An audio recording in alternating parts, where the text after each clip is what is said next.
What's up, guys, and welcome back to Retro Gamer Gen X's Retro Gaming and Computing channel. And in today's episode, we're going to be checking out something a little bit different. I've been listening to the comments and some things that people saw down here. I don't know if you guys can see them in this shot, but I do have a few handheld and tabletop systems and portable systems that people kind of want to know about. So what we're going to do is go over these chronologically from the very start, from the one that was released first all the way until the one that was released last, and kind of let you guys know all of the handhelds that I own. So it's going to be a pretty cool episode, so let's go ahead and check it out, guys.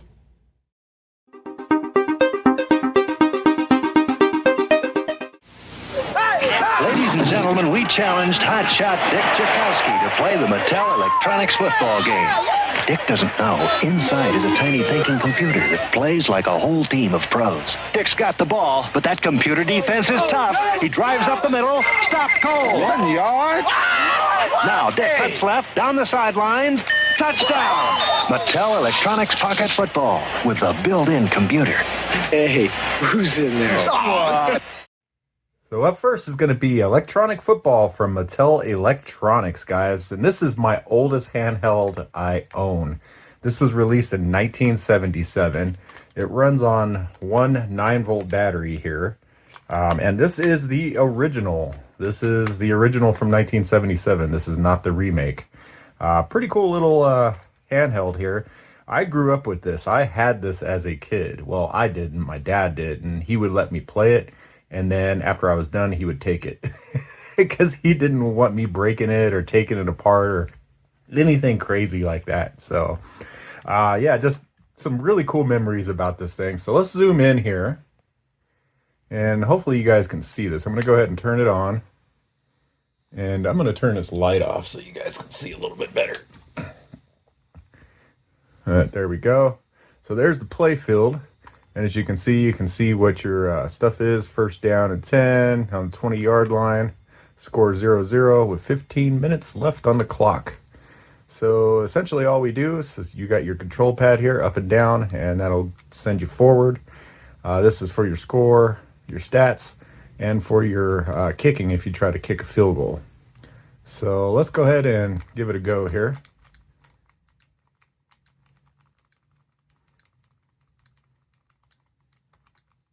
And yeah, this is a pretty basic game, guys. I mean, it's just LED dots on a screen is essentially what it is. And there I got tackled. So as you guys can see, I got the first down. I'm now on the 41-yard line, first and 10. Score still 0-0. And we have, what is that, 13 seconds on the clock or 13 minutes on the clock? What is it, 4th down and 4. I got to get 4 yards or it gets turned over on downs. And this is not a computer-controlled game, guys, so the computer is not a player on this, and yeah, turnover on downs. So what ends up happening now is the second player would take over and starts on this side of the field to try to score, as you can see.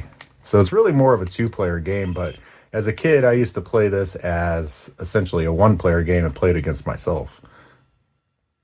But there it is, guys. So here is Electronic Football.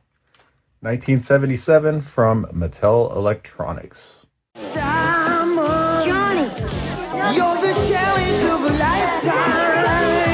I want you, Simon. Once again, we two compete. You're the one I have to beat. One of us must face defeat. Victory would be so sweet. Simon, you're the challenge of a lifetime. Thank you, Simon. All right, guys, so now we're starting in 1978. So here is Simon. Now, this is another game that I grew up with.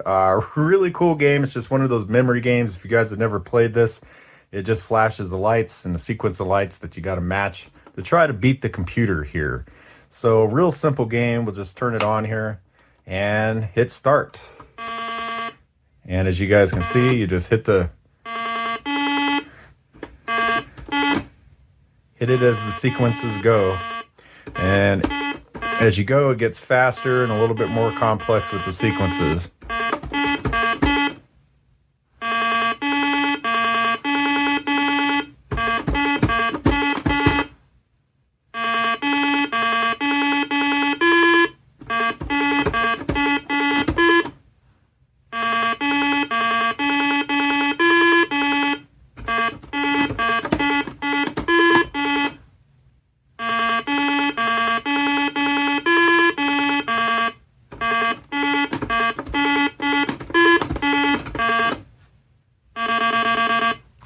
Pete Simon, but that's on the easiest level.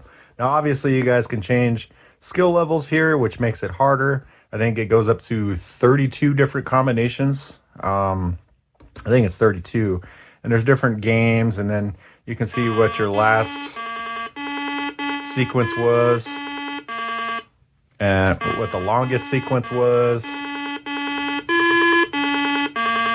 So yeah, guys, pretty cool little game.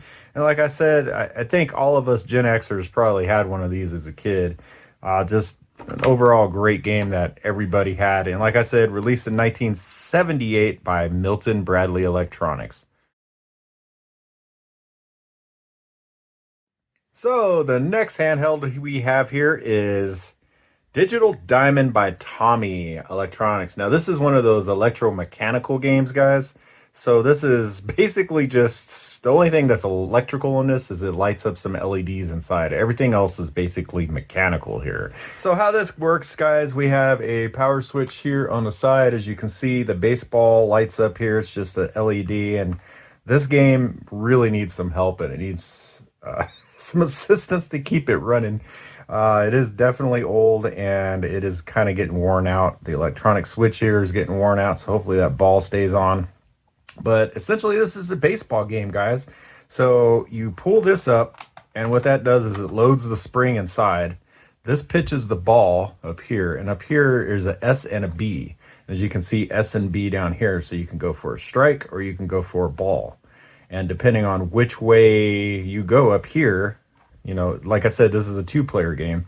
It would either go to a ball or to a strike. But as you guys can see here, now we'll go ahead and pitch. Put the bat back down here. And I missed. All right, so that would be one strike here. Okay. We go back up. Pitch again. And another strike. Boy, I suck at this game. Okay. And once again. And I suck again, so I would be out. So then you flip this over to out. And you're good. Now I'm going to switch this over to the ball, and I'll show you what happens when you pitch a ball. See how it goes over like that? So then that would be a ball. And then we'll switch it back over to strike so I can try to hit it. There we go. And when you hit it, the other player over here tries to catch the ball, and you can either get them out or whatever. But it looks like here we went ahead and went to a third base hit. So down here we have the switches, and as you guys can see, when we pull this up, a little player shows up on third base. So reset this ball back to 0, and out is still going to be 1. And we'll reset it and go back to the next one. And that did not light up, but it says out on there. So that would be my second out. I don't know why that didn't light up. And that didn't light up either, but it says second base on there. Oh, I forgot to take my guy off third base. But that means that that guy from third base would run and get a home run, right? And then this guy would run to second base, okay? So we're still 2 outs, second base. Out. So now I'm out. That's my 3 outs. And so now you would flip it over to your opponent, and then they would play as offense, you would play as defense. So pretty cool how this little old game works, guys. Now I had one of these as a kid, and well, I didn't. My sister actually had this as a kid. And so I found this at a garage sale one day, and I had to pick it up even though it's not in the best shape. It's actually missing the battery back and everything as well. It's kind of cool though, because it has all the instructions back here. So if you don't know how to play, it's right there and shows you how to play. But yeah, so from 1978 as well, guys, Tomy Digital Diamond. Once a child wants to spell, the spell is cast. Speak and Spell from Texas Instruments. That is correct. With snap-in modules with hundreds more words for growing minds. You are right. Speak and Spell, part of a family of products for richer tomorrows from the Learning Center of Texas Instruments. Okay, guys, also from 1978, that was released in 78, is the Texas Instruments Speak and Spell here, as you guys can see. Now, unfortunately, I don't have any batteries in this, but I'm pretty sure everybody knows how a Speak and Spell works. Turn it on, you have different games that you can play, but essentially what this does is allow you to learn how to spell as a kid. And once again, I think a lot of Gen Xers grew up with this thing, and this is how we all learned how to spell. Now, it does run on, I believe, 2C batteries or 4C batteries. I think it is. 4C batteries, yep. So, unfortunately, my C batteries are being taken up by different games, and this thing's a pain in the butt to get off, this battery back. They made it so kids couldn't get in there. And another thing that's in here, there's a little slot where it takes cartridges where you can add different different words and different spellings and different things, different games in here. So it's kind of cool that it has that like cartridge system. But yeah, Speak and Spell from 1978. Now this is the original Speak and Spell where it has these actual like push buttons. As you'll see later on in the video, when the other Speak and Spell version releases, it has kind of a membrane keyboard. Now, fortunately, this one's missing a key, but I can't find one of those. I'm definitely going to have to probably get one of those 3D printed or something, because trying to find just a keyboard for this thing is nearly impossible. All right, guys, so there's the Speak and Spell, also from 1978. So let's go ahead and get on to the next handheld. It's WildFire, an electronic pinball game that's pinball fun for most everyone. Hey, beat that score. WildFire's 3-speed ball of light Speed it up. bumps off bumpers, flips off flippers. Flip too fast, you might lose it. Tilt. WildFire keeps score for up to 4 players. 6 penlight batteries not included. WildFire, it's pinball fun for most everyone. Bonus points. WildFire from Parker Brothers. All right, guys, so we're going to the year 1979, and this is WildFire Pinball by Parker Brothers here. Now, this actually works. It's really cool. It has little flippers here on the side, so you can hit your pinball. This is where you actually get your ball going. Your scores right here, your player, how many balls you have left, that kind of stuff. So some really cool stuff here, guys. Now, obviously, you can see that it takes 6 AA batteries. It's pretty clean in there. No kind of corrosion or anything like that. So this game does work, but unfortunately I don't have 6 AA batteries on hand to stick in here to show you how it works. So hopefully you guys kind of saw in the commercial previously that I put on here for this, how this thing does work. But it's a pretty cool game. I mean, definitely really cool. Now it does have a port here where you can plug in an AC adapter as well, so that's kind of cool. But your power switch is right here, that turns it on. Like I said, this is your flippers right here. This is where you go ahead and let your ball go. There is tilt on here as well. Unfortunately, I don't know how tilt works. I've never tilted this, so I'm assuming like if you move it around too much or something. I don't know how tilt works, but there is a tilt function on here. But pretty cool game from 1979, guys. So I definitely wanted to show you this. Too bad I don't have, I've only got 2 AA batteries on hand right now. I should have went to the store before I made this video, but what do you do? But hopefully you guys did see it in the commercial, but really cool game here, guys. Round and round go the lights and the sound. Simon picks up speed as he goes. Simon goes faster by leaps and by bounds. Simon wins by a nose. Push green, push red, push yellow, push blue. Push till you're blue in the face. And just when you think you can match Simon's face, there's another, Simon's brother. Super Simon's the name, and it's an exciting game. It's big and it's long and it's new and it's loaded with tricks. It's quicker than lightning, and he thinks. He thinks faster than you. Super Simon's great sport. He's got 5 games inside, and each will sharpen your mind. You gotta move fast, you gotta decide or get when you fall behind. Simon and Super Simon from MB Electronics. So up next is Super Simon, released in 1980. Now this one is a little bit different, has different kind of gameplay where you actually compete with the person, like a second person as well, to see who can beat Simon first. It also has 1-player features as well. Now this was featured on my channel a while back because when I bought it, it didn't work. And I ended up fixing it. It was just a bad chip inside. Turn the light off here so you guys can actually kind of see it played. I think I got to turn it around this way though. We'll go ahead and start.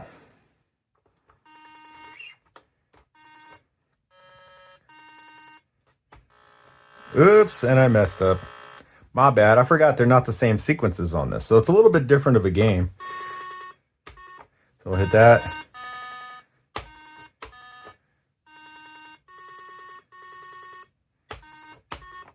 As you guys can see, it's a different sequence every time. It's not the same thing like it is on the other Simon.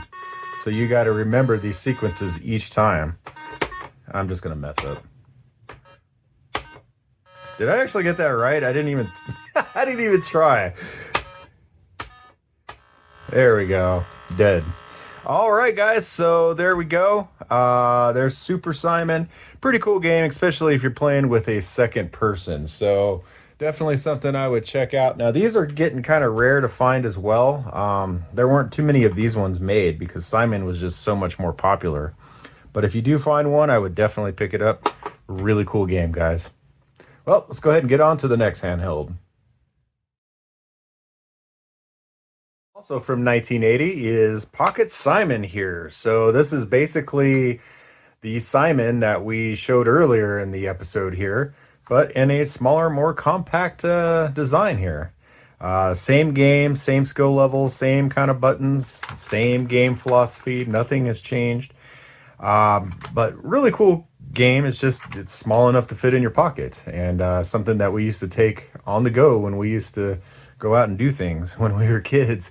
Now, I never owned one of these as a kid, but I had a few friends that did, and we used to sit at the park and play this and that kind of thing. I really do enjoy this one because it's small and it's compact and you can just play it. So pretty cool thing that they came out with here. Let's go ahead and get on to the next handheld. Okay, guys, and also from 1980 is when Texas Instruments went ahead and released the new version of the Speak and Spell. And as you guys can see, really the only difference is that it has this membrane keyboard. And they probably did that because obviously those buttons fell off the other one. So as a better design, they probably came up with something like this. Oh, there's some dirt or something right here I got to clean off. But anyway, there you guys go. Now, I did take the battery back cover off of this one here. Just kind of wanted to show you. Here's one of those cartridges I was talking about, guys. And this one is ET Fantasy Module for Speak and Spell. So basically, this has got a whole bunch of ET different things on there. ET themed stuff. And it just goes right into this little slot here. And you push it in. And there you go. And it's in and ready to go. Now, obviously, like I said, my C batteries, I don't want to be using right now. So I'm leaving those as is right now, guys. But yeah, there it is. Texas Instruments Speak and Spell Mark II. So this came out in 1980, guys. Let's go ahead and head on over to the next handheld. So for our next handheld, or should I say tabletop here, is Tomytronic Tron. Now, this was made by Tomy, just like the digital baseball, but by this point, they were making electronic games. Kind of cool. So this was released in 1981, and kind of a cool, it's a little dusty in the back here. Kind of cool. I don't know if you guys can see that, but it has like this pseudo fake circuit board thing. That's not a real circuit board. That's actually fake. Kind of a design in there, see-through, so, you know, it's the whole Tron theme type of thing. But really cool game. Now, this one does work on, I don't know what kind of batteries this thing takes. I forgot. Oh, this is the one that's got all my C batteries in it. Look at that. So 4 C batteries basically powers this thing. And let's see if we can do a little bit of gameplay. I'm going to go ahead and turn this light off, guys. And we're going to zoom in just a little bit. And hopefully you guys can kind of see what's going on in here.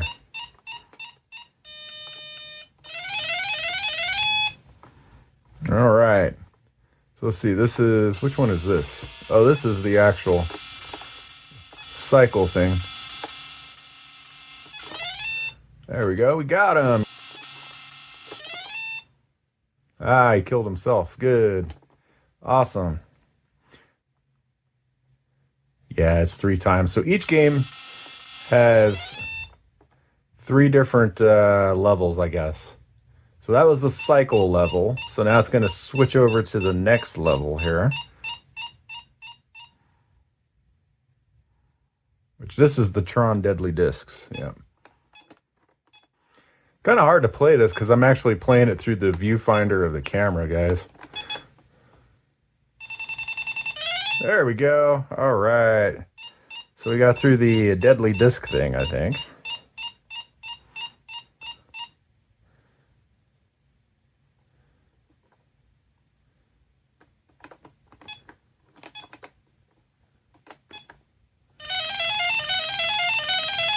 Did I get him? Yay! All right, guys, so there's Tomytronic Tron here. So pretty cool game from 1981. Okay, guys, so up next here is Junior Donkey Kong, the Nintendo Game & Watch game. Now, this released in 1982, guys. Let's go ahead and try the game here, guys. So, pretty simple game. Just like any of these Game & Watches, they're not too complex. They're basically just a calculator that plays a game is what they are, the electronics inside of them. Now, I forgot how I do this part. I know I got to reach for this key somehow. Like that. There we go. And then we got to do it a few more times to release Donkey Kong. But yeah, there you guys go. So here is Donkey Kong Jr. for the Nintendo Game & Watch. Pretty cool game. Let's go ahead and get on to the next handheld, guys. Hey, Mr. Arcade! Junior's trying to save his papa. We're trying to help, but he's having a hard time. It's Donkey Kong Jr. Mario's captured Donkey Kong, and Junior has to rescue him. I can help, Junior. It's the official tabletop version of Donkey Kong Jr. Well, there's Mario! And Donkey Kong! And Junior! That's okay, Junior. Come on. Now let's take you home to save Papa. And now Mr. Arcade shrinks prices with a $10 rebate on all Coleco tabletop arcade games. Okay, guys, so for the next handheld / tabletop, we have Donkey Kong Jr. again, but this time it is the Coleco version, which was actually licensed by Nintendo, and it's basically a Game & Watch game is what it is. A little bit different than the one we just played. So this one here, guys, is a little bit strange. So it has this like window on top that lets light in, and the screen itself is reflected on a mirror inside. So what I'm going to have to do is put you guys down here, down here so you guys can see the screen because I need the light to reflect on top. So let me just switch the camera angles here a little bit. So here's Donkey Kong Jr. on the Coleco tabletop. So kind of a cool game here. I grew up with this game. So yeah, I actually owned this as a kid. And I can tell you one thing, I love this game. One of my favorite like tabletop games I had when I was a kid. Just so freaking cool. And as you guys can see, you're just trying to free your dad, Donkey Kong here. Free Papa. And you gotta just avoid the birds and go across the umbrellas and all that kind of stuff, and then try to put the key in, which is the hardest part of the entire game, is just trying to get this key in on time. But once you do that, it's all good. Alright guys, so we're going to go ahead and try to defeat this now. We got one more chain. Let's try to get Donkey Kong free here. There we go. All done.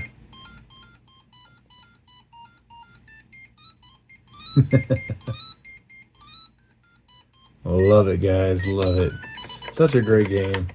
And all these old school tabletop games, man, they were just so good back in the day. But let's go ahead and get on to the next portable game that I own here.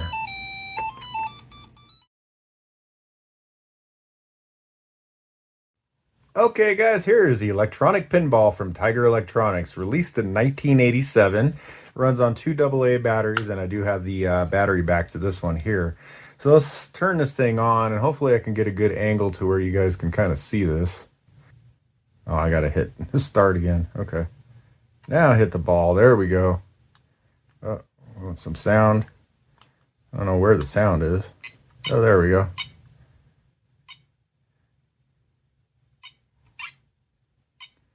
So, you know, just your simple basic pinball game. I'm not going to lie. It's not like anything different than any other kind of pinball game.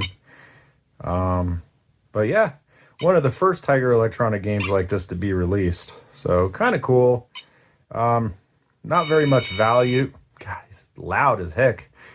These things got good speakers. But definitely, you know, not very much value to these, but they can be fun to collect. You know, I know some people that have like the entire collection of these Tiger Electronic games. And the funny thing is that us kids back in the day used to view these as being really cheap. So it's funny that people actually do collect these now. But there we go, guys. Electronic Pinball from Tiger Electronics in 1987. Let's get on to the next handheld. All right, guys, so for the next game is Super Mario Brothers Game & Watch from Nintendo. Now, this takes those button batteries as well, guys. So let's go ahead and just play a game here. And I hit alarm instead of game. There we go. I'm hoping you guys can see. And of course I die. It's kind of hard to try to play this at an angle where you guys can possibly see and I can possibly see.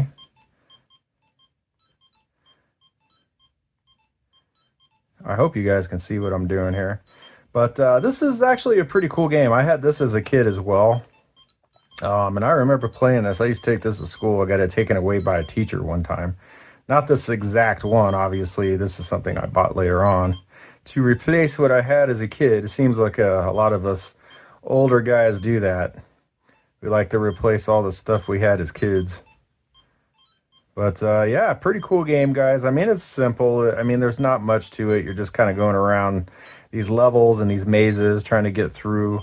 There are some enemies in the further levels. This one doesn't really have any enemies. You just got to get through it. And as you guys can see, it has a distance meter up at the top.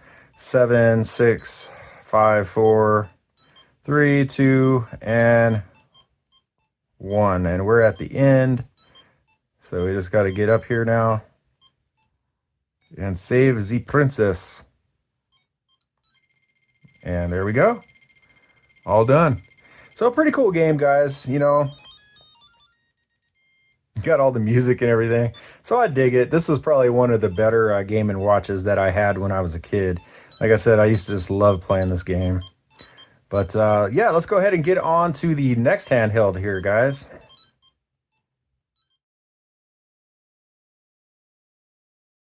Okay, guys, so here's Electronic Football from Tiger Electronics. Now, this was released in 1988. Runs off the 2 AA batteries just like the previous one did. Let's go ahead and get it started up here. It's just so hard to try to get a good angle to where you guys can see without getting that stupid, nasty reflection from the light. Hey, this one's going to be hard, guys. Well, let me go ahead and try it. So let's see, we got my receiver out there. I'm going to go ahead and pass to him, and he's going to run. Boy, I hope you guys can see this.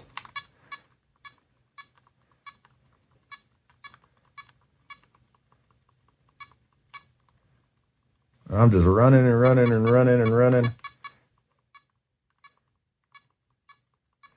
And this used to be one of my favorite. I used to have this game as a kid too, and honestly, I used to love playing this game. It was such an upgrade from like the Mattel electronic football with just the LED dots.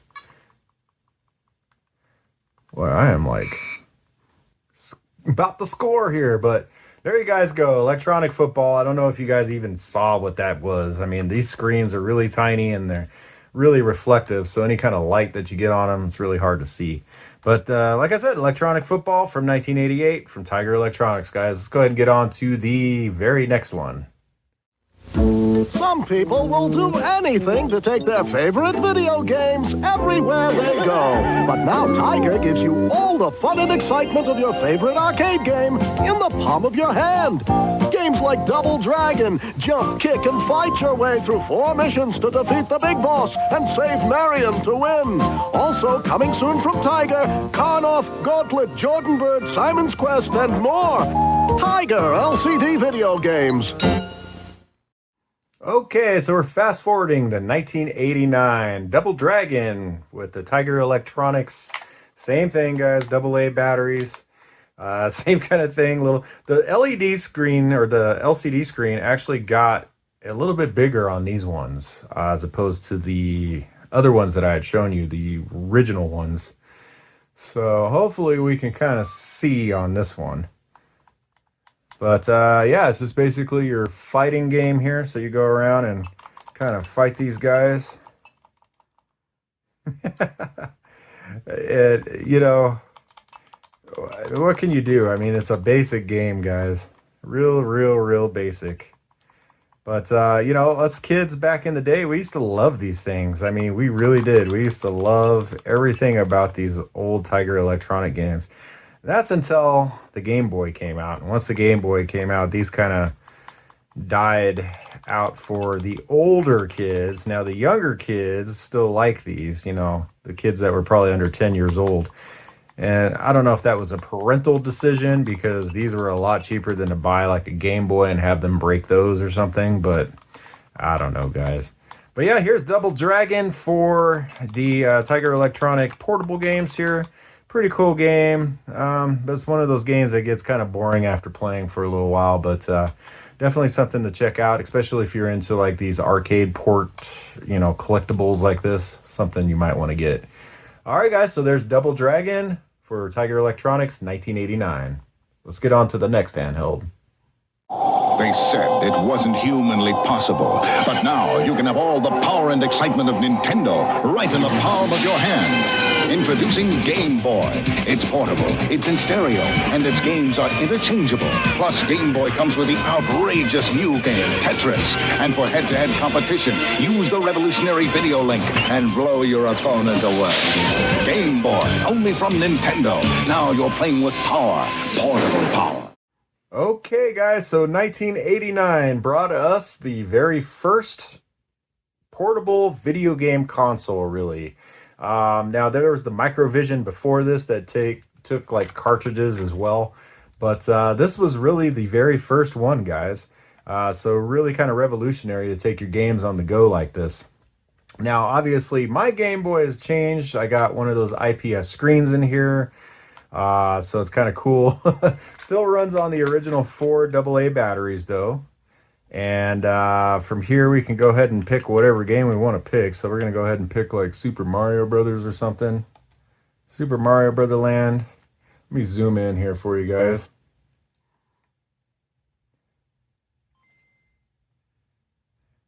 All right, let's go ahead and give this a start. Now, obviously, everybody knows about the Game Boy. So I'm not going to go too in depth with this one here, but definitely a system that I had as a kid as well. And this changed the game. I remember my parents took my sister, because she turned 21, to Las Vegas at the time. And obviously I wasn't old enough to gamble or anything. I was just, God, I don't know how old I was. Probably like 14, 15 years old at the time. And God, no, younger than that, probably like 13. So having this was a godsend in Las Vegas as a kid, because I would just sit in a hotel room and play this while they were out gambling and doing whatever they were doing. So definitely some fond memories, like riding in the back of a Cadillac, because we drove to Las Vegas. We didn't take a plane. And just playing this in the back of the Cadillac, even at night, because I had that stupid magnifying glass thing with the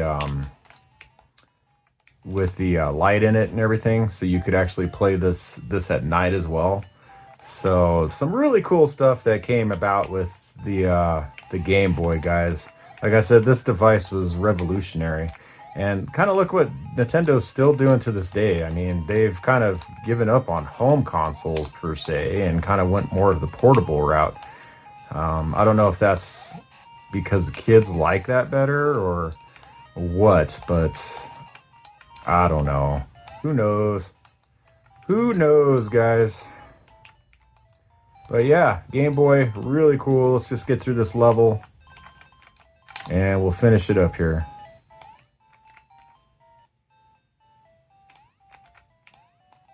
There we go. And then we get to the little bonus stage here. And like I said, obviously, guys, I got the IPS screen in here, so this one, those modern backlit screens. The original did not have this, and it was just a pain to try to play some of these games, especially when it was dark. But there we go, guys. So there is the Game Boy, released in 1989 by Nintendo. Let's go ahead and get on to the next handheld. If you were colorblind and had an IQ less than 12, then you wouldn't care which portable you had. Of course, you wouldn't care if you drank from the toilet either.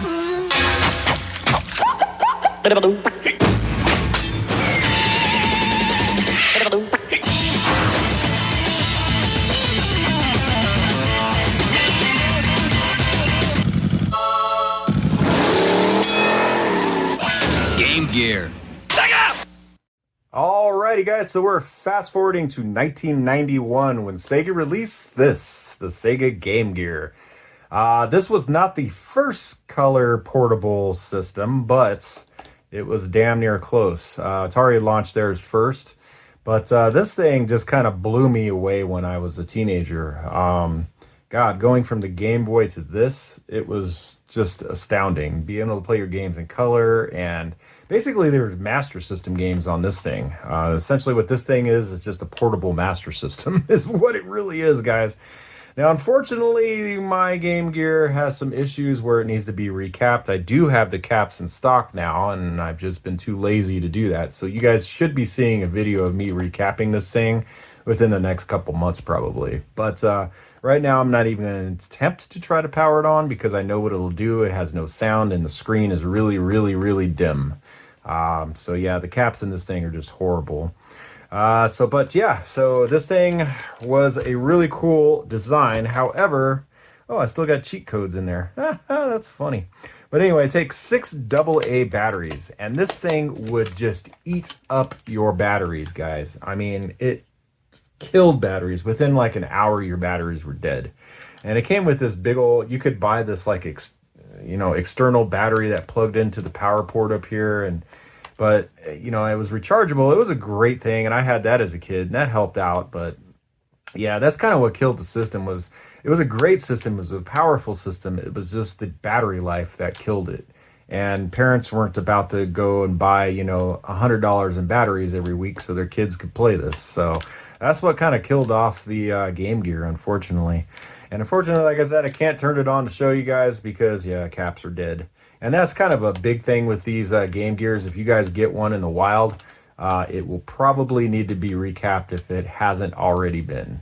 So if you don't have any sound, or if you have a really dim screen, that's the signs that you need to recap it.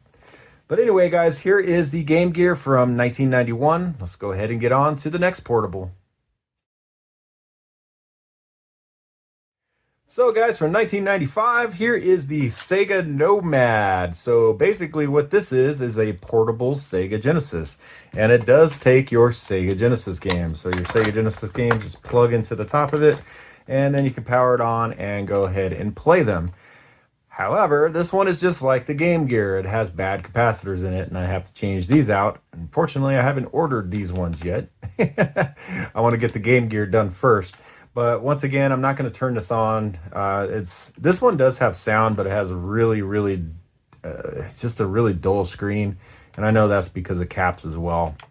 But yeah, you basically have your 6 buttons. So like you had a 6-button Genesis controller.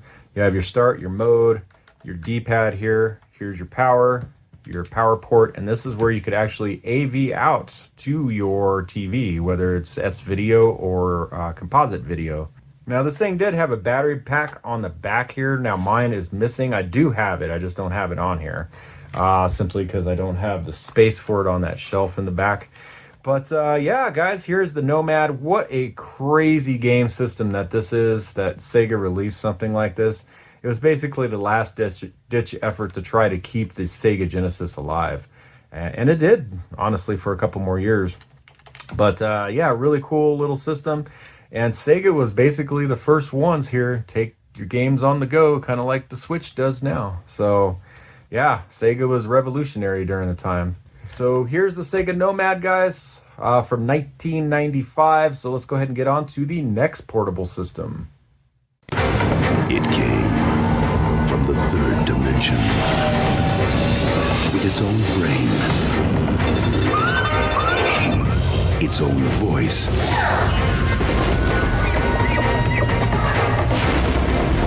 its own legs.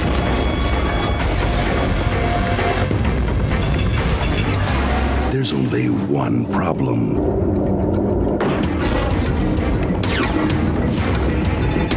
It needs your eyes. Virtualboy, see it now in 3D. Okay, guys, so here is the Nintendo Virtualboy. Now, obviously, I can't put this whole thing in the camera view here because it's got this stupid stand and everything. But this was Nintendo's attempt at virtual reality. Not really. It's just a bunch of mirrors and lighting effects inside that made it look like it was 3D, and it really wasn't. It was all in one color, red and black, or two colors, red and black. Here's the little eyepieces here that you would look into. Now this thing, honestly, I think I played it like 4 times. It just gave me an atrocious headache, and I really did not like this product. Now, why do I have one as a collector? Well, it's one of those things. I had one as a kid, so I had to get one again. Definitely not one of my favorite systems. I mean, it did have some fun games on it, but yeah, definitely wasn't one of my favorite systems.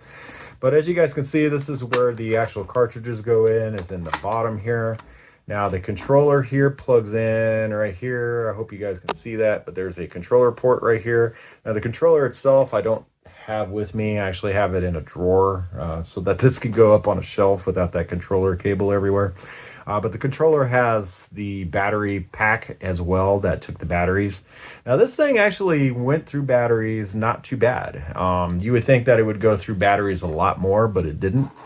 But really what killed this product was just the fact of how it gave everybody headaches and eye strain and everything. Just something that Nintendo should have probably figured out before they released this thing. But there we go, guys. There is the Virtualboy, the Nintendo Virtualboy, released in '95. Let's get on to the next portable system. If you don't mind, Mr. Akers, I'll sit back here.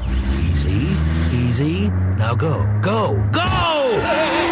Watch that little turtle. This way, this way. Come through here. Yeah, extra points. With games like Super Mario Bros. Now in color, you might actually forget where you are. Time for the bonus round. Now we'll flash forward to 1998, guys, and that's when Nintendo released this, the Game Boy Color. So what this is basically the Game Boy kind of condensed down and shrunk down a little bit. It's a little bit smaller in your hand, but it does have a color screen, but unfortunately, just like the other Game Boy, it is not backlit, so you have to have the light and everything to be able to play it. But the games are in color, which is kind of cool. It had the D-pad, the A, B to start and select. Also, it only takes 2 AA batteries, unlike the original that took 4 AA batteries. But the original Game Boy games will play and go into the cartridge port along with the Game Boy Color games, so you can play both versions of Game Boy games on this. Now, I was going to go ahead and play some games for you on this, guys, but I'm pretty sure you guys know what a Game Boy Color looks like. Plus, the screen is going to be really hard to try, just like those Tiger Electronic games. Trying to get a good balance between light and reflection, and you guys being able to see and me being able to see. So, kind of one of the things that hurt the Game Boy for quite a few years is just the fact that they never put a backlit light or a backlit screen in these things until, what was it, the Game Boy Pocket? Isn't that the one they did it in? Pretty sure it was. And then, of course, the Game Boy XP, Advance SP. But, yeah. But there's the Game Boy Color, guys, released in 1998. Let's go ahead and get on to the next handheld I have. All right, I'm going to start your exam now. You might feel a little pressure. Okay. And we're in. Oh, what's that? It looks like Frogger advanced. Now let's keep moving. Doctor? Oh, that's fine, nurse. That's just Star Wars Episode 2, Attack of the Clones. Going a little deeper. Hey, is that Spider-Man? Game Boy Advance, more games equals more fun. Rated E for everyone. Have you seen my shorts? So here's the next handheld I own, guys. So from 2001, this is the Game Boy Advanced. Now, this is basically the advanced version of the Game Boy. It will take Game Boy games and Game Boy Color games along with the Game Boy Advanced games for this system. As you guys can see, it's kind of the same thing. You have your D-pad, your A, B, you're starting to select, but now you have shoulder buttons as well. So that's kind of cool. Now, this thing does take 2 AA batteries to power it up. It's not rechargeable, unfortunately. And it does take, obviously, Game Boy Advance. So I have, Super Mario World in here. Now, this is another system I could definitely show you guys how it plays and everything, but the screen is not backlit. It is a bigger screen, so it'd probably be easier to see, but honestly, everybody's seen Game Boy and Game Boy Advance, so I'm not really going to show you guys this. But on the bottom here is your power, this is your volume, and this is where your headphones would plug in. So, yeah, there's the Game Boy Advance, guys. Let's go ahead and get on to the next handheld. So, in 2002, Mattel released the updated version of the classic football game. So this is Classic Football 2. Now, this one is a little bit different. It does run on 2 AA batteries instead of the 9-volt. And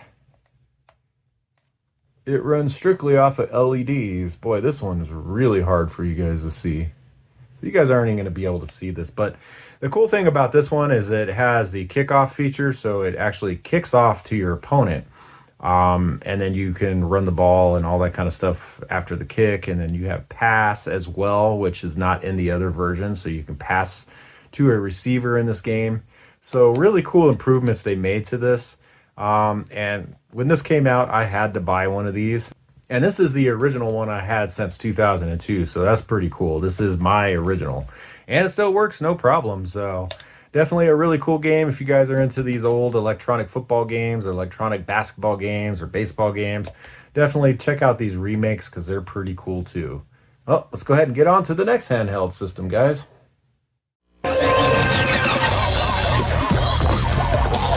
New Game Boy Advance SP. Featuring a luminous screen so you can even play in the dark. There's a rechargeable built-in battery. It plays your favorite Game Boy Advance titles. And it's compact, so it's ready to go.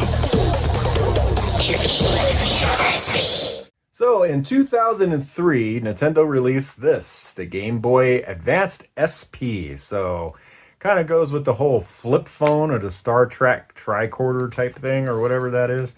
Definitely kind of cool here how this is. Now this is a backlit screen, guys, so pretty cool. And it has rechargeable batteries, so I don't have to dig around for batteries in this. So as you guys can see, loads right up, and I have that Super Mario Brothers game in here. So some really cool stuff, guys. I really dig this system. Definitely, let me turn the volume down here. This is definitely one of my favorite Game Boy systems. Nintendo really knocked it out of the park with this. Unfortunately, I never owned one of these back in the day because I really was not a Nintendo fan. I still am not a Nintendo fan. And I didn't get one of these until probably like 2011 or so, my first one. And I just fell in love with it, with the backlit screen and just everything else that this system has to offer with the color. And it's just a beautiful screen, guys. So if you guys do not have one of these, I would suggest getting one because these things are getting expensive. All this retro gaming stuff is just getting... I think the first one I picked up, I bought for like 20 bucks. Now you can't find these for less than like 100, 150. It's just insane.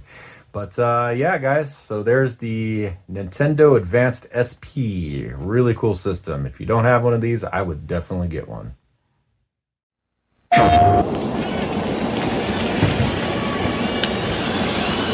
Oh, it's nice. It's nice. Now you got to bring in your closer. He's pitched a heck of a game up to this point. What more can you ask right now? You know, it's time. His arm's getting tired. You got to give his arm a rest. I'm telling you, we don't have any room for error at this point. Hey, buddy? All right, I'm just going to be out here. I'll just be here.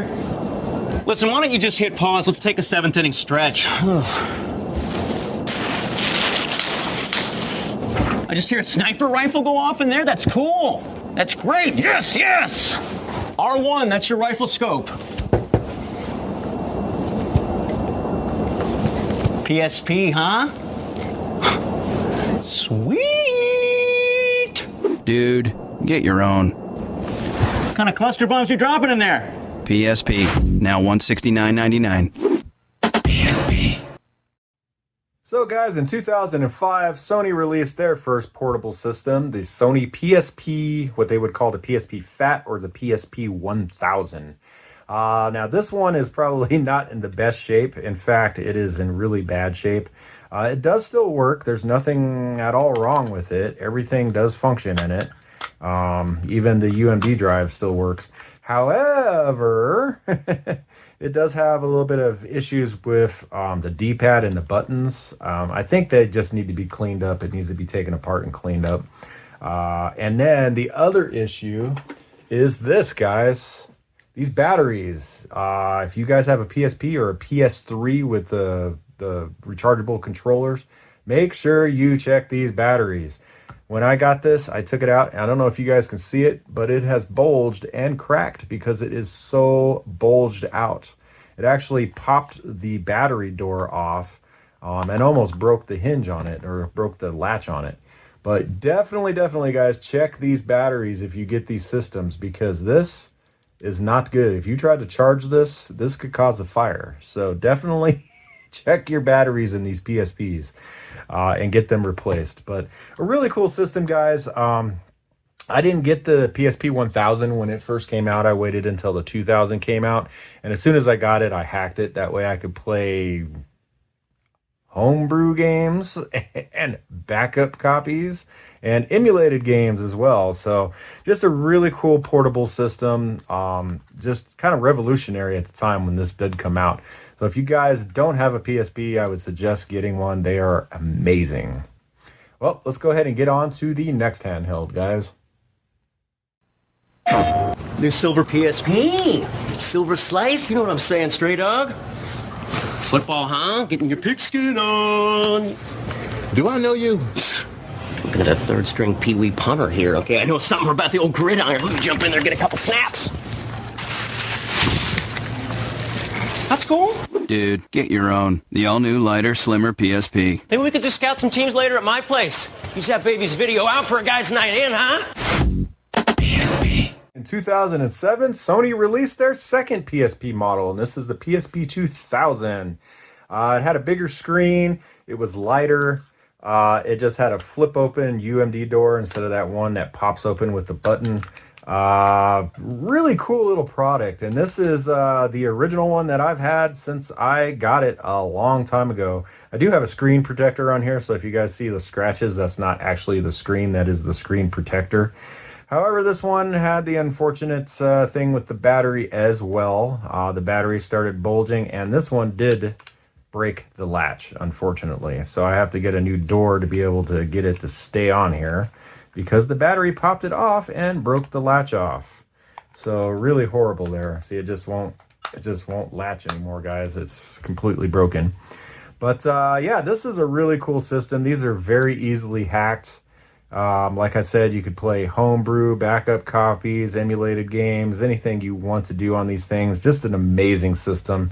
So like I said, if you guys don't have a PSP, I would definitely suggest getting one. Amazing. But definitely check these batteries, guys. Get these batteries out and replace them. All right, let's go ahead and get on to the next handheld system. All right, guys, so we're going to go fast forwarding all the way to 2017. This here is the Atari Flashback Portable. Now, this does have its own rechargeable battery, and it does have an SD card.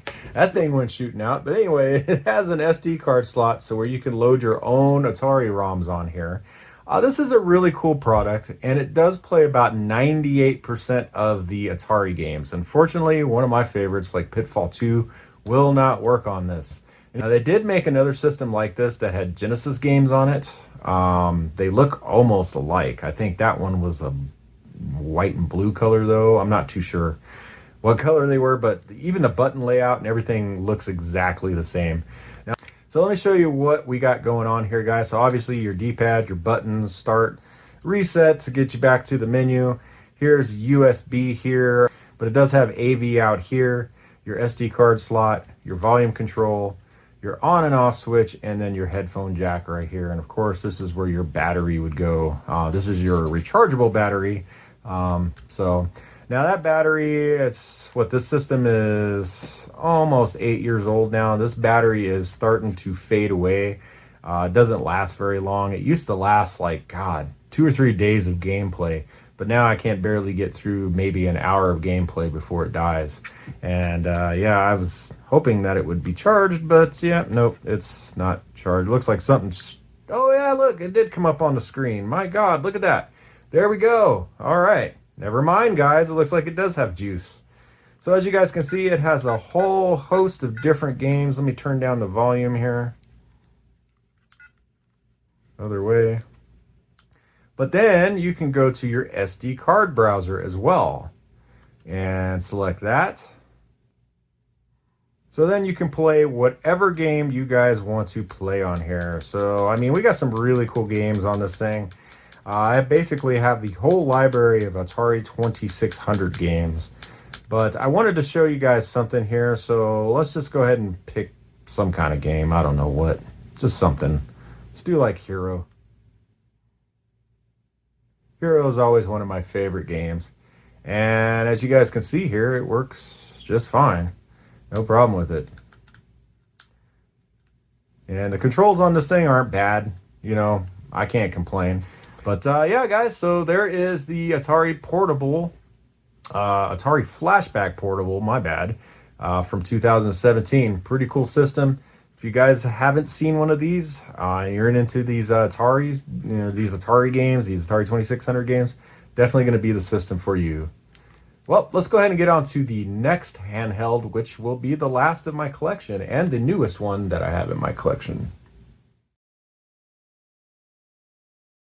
So guys, here is the very last handheld that I own, or the newest handheld, the newest one. This is the Anbernic RG300X, and it kind of looks like the Game Boy Micro, or the Game Boy Advance Micro. It's bigger than the Game Boy Advance Micro. Now what this thing does, guys, it just plays, it has 2 SD card slots, which one is here, this is for the firmware, this is for your games. And what this does is just, it's basically an emulator console, so you can put Sega Genesis, you can put Super Nintendo, you can put PlayStation 1, you can put anything, Coleco, television, Atari, anything you want on this thing, and it should run. However, I have a little issue with this. This thing worked great for about a year, and then my firmware got corrupted.